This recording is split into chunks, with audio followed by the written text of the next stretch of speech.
आए दिन मुस्लिम कट्टरपंथियों की घिनौनी करतूतें सामने आती रहती हैं। ऐसा कोई भी गंदा काम नहीं जिसमें इन्होंने अपना हाथ साफ ना किया हो, चाहे वो महिलाओं को अपने प्रेम जाल में फंसाना हो या फिर नाम बदलकर लव जिहाद को अंजाम देना। लेकिन आज जिस घिनौने और चौंकाने वाली घटना का जिक्र करने वाले हैं वो और भी हैरत अंगेज है। घटना हरियाणा के नूंह की है, जहां दो मुस्लिम युवकों ने कुछ ऐसा कर दिया जिसे जानकर आप भी सन्न रह जाएंगे। नमस्कार, आप देख रहे हैं कैपिटल टीवी की स्पेशल स्टोरी और मैं हूं आपके साथ रोहित कुमार।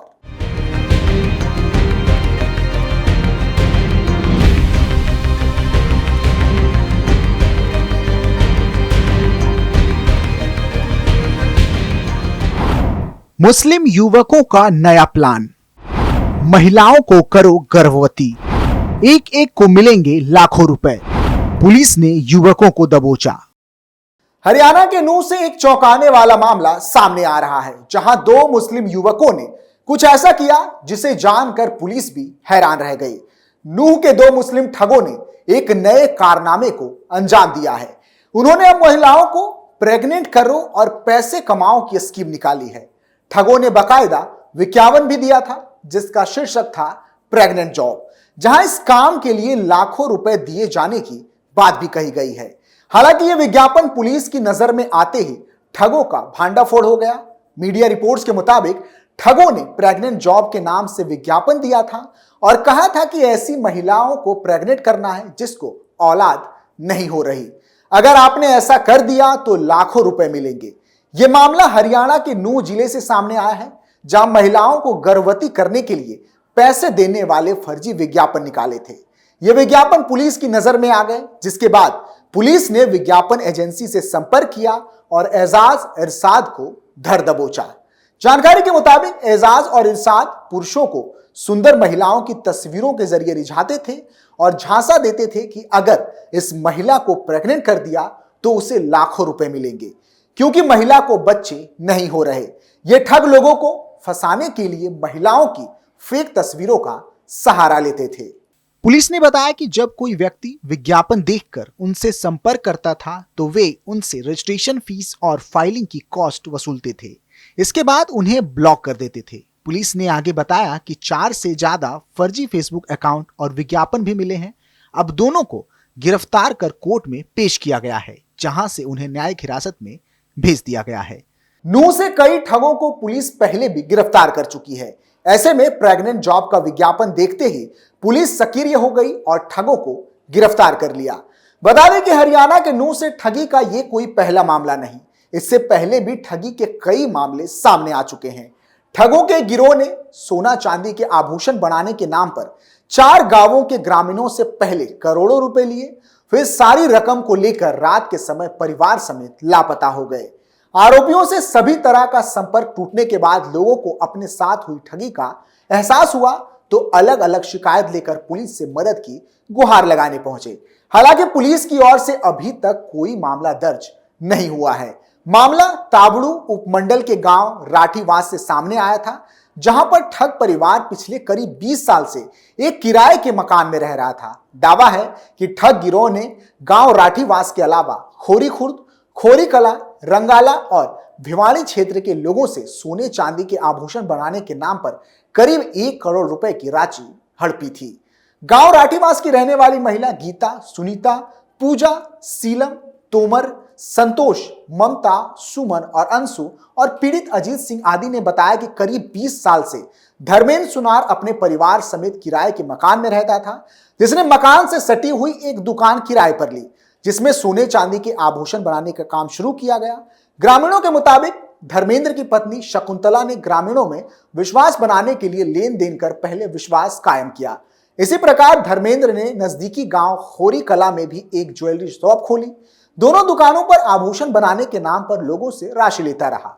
पीड़ितों का दावा है कि धर्मेंद्र सुनार ने गांव खोरी कला, रंगला, खोरी खुर्द और भिवाड़ी के करीब 20 से अधिक परिवारों से भारी भरकम राशि ली थी, जबकि गांव राठीवास में पत्नी शकुंतला की मदद से करीब 2 दर्जन से अधिक परिवारों से सोना चांदी के आभूषण बनाने के नाम पर रकम हड़पे थे।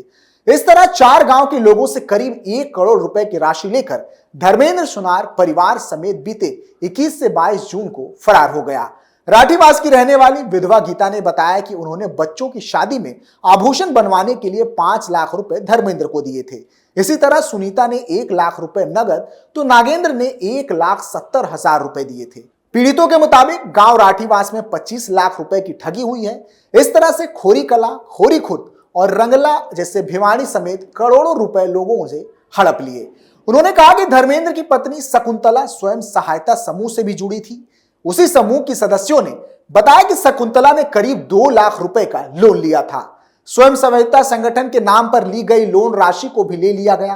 पीड़ितों के मुताबिक बीते 22 जनवरी की रात आरोपी धर्मेंद्र अपनी पत्नी, 2 बच्चों और पुत्र वधुओं के साथ ग्रामीणों को बगैर सूचना दिए लापता हो गया, जिसके सभी मोबाइल नंबरों पर संपर्क का प्रयास किया गया, लेकिन संपर्क नहीं हो पाया। इसके बाद ही लोगों को ठगी का एहसास होने लगा। पीड़ितों का दावा है कि अपने स्तर पर जांच पड़ताल में उन्हें पता चला कि ठग गिरोह का सोनीपत जिले से संपर्क है।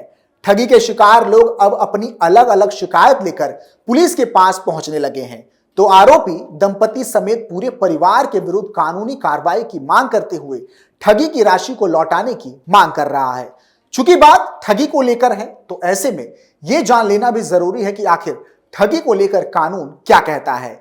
जब हमसे कोई ठगी की कोशिश करता है तो हम लोग अक्सर बोलचाल में 420 संख्या का प्रयोग करते हैं कि देखो हमसे 420 करने का प्रयास मत करो, नहीं तो पुलिस कंप्लेन कर देंगे। 420 यानी छल, फ्रॉड, ठगी, धोखाधड़ी, आखिर इन सब के लिए 420 संख्या का इस्तेमाल क्यों किया जाता है? इसके पीछे है हमारे देश का कानून, आईपीसी यानी कि भारतीय दंड संहिता की धारा 420। अब जान लीजिए कि आईपीसी की धारा 420 है क्या। यह धारा वैसे व्यक्ति पर लगाई जाती है जो किसी दूसरे व्यक्ति से धोखाधड़ी करे, बेईमानी करे या झांसे में लेकर कोई सामान, पैसा या संपत्ति हड़प ले। धोखाधड़ी के छोटे मोटे मामले तो आपस में सुलझाए जा सकते हैं, लेकिन बेईमानी बड़ी हो तो इसके लिए पुलिस में शिकायत की जाती है। पुलिस थाने में धारा 420 के तहत एफआईआर यानी कि प्राथमिकी दर्ज कराई जा सकती है। कानून की धारा 420 कहती है कि अगर कोई व्यक्ति किसी दूसरे व्यक्ति के साथ छल कपट करता है, धोखा देता है, बेईमानी से उसकी बहुमूल्य वस्तु या संपत्ति हड़पता है, तो उसे नष्ट करता है या इस काम में किसी दूसरे की मदद करता है, तो उसके खिलाफ इसी धारा के तहत कार्रवाई की जा सकती है। कोई व्यक्ति स्वार्थ के लिए दूसरे के साथ जालसाजी करके, नकली हस्ताक्षर करके, आर्थिक या मानसिक दबाव बनाकर दूसरे की संपत्ति को अपने नाम करता है, तो उसके खिलाफ धारा 420 लगाई जाती है। इस अपराध के लिए आईपीसी की धारा 420 के तहत अधिकतम 7 साल की सजा का प्रावधान है। साथ ही दोषी व्यक्ति पर जुर्माना भी लगाया जा सकता है। यह गैर जमानती और संज्ञेय अपराध की श्रेणी में आता है, यानी इसमें थाने से बेल नहीं मिलती। ऐसे मामले में जज अदालत में फैसला करते हैं। हालांकि अदालत की अनुमति से दोनों पक्षों के बीच सुलह भी कराई जा सकती है। इस तरह के मामले की सुनवाई प्रथम श्रेणी मजिस्ट्रेट की अदालत में होती है। इसमें जिरह के बाद जज कारावास और जुर्माना निर्धारित करते हैं। वहीं जमानत लेने के लिए आरोपी को बॉन्ड भरकर आग्रह करना पड़ता है। आरोपी सेंसस कोर्ट में अग्रिम जमानत के लिए भी आवेदन कर सकता है। मामले की गंभीरता के आधार पर जज बेल मंजूर या नामंजूर करने का अधिकार रखते हैं।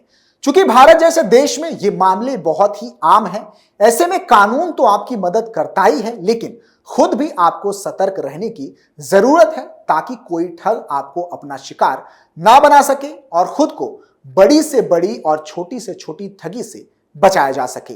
फिलहाल के लिए इतना ही। आप देखते रहिए कैपिटल टीवी उत्तर प्रदेश। नमस्कार।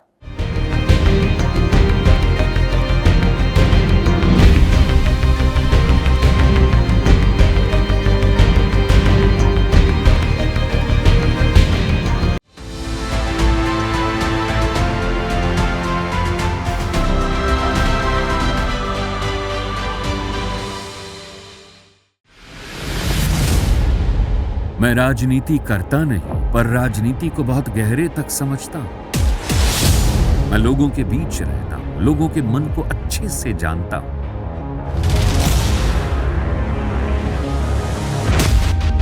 पब्लिक और पॉलिटिक्स की हर नब्ज को खूब पहचानता हूं। संघर्ष की सियासत से सत्ता के सिंहासन तक मैं हर खबर से खरा सच निकालता हूं। ना कोई दौड़, ना कोई race. Capital B, Uttar Pradesh.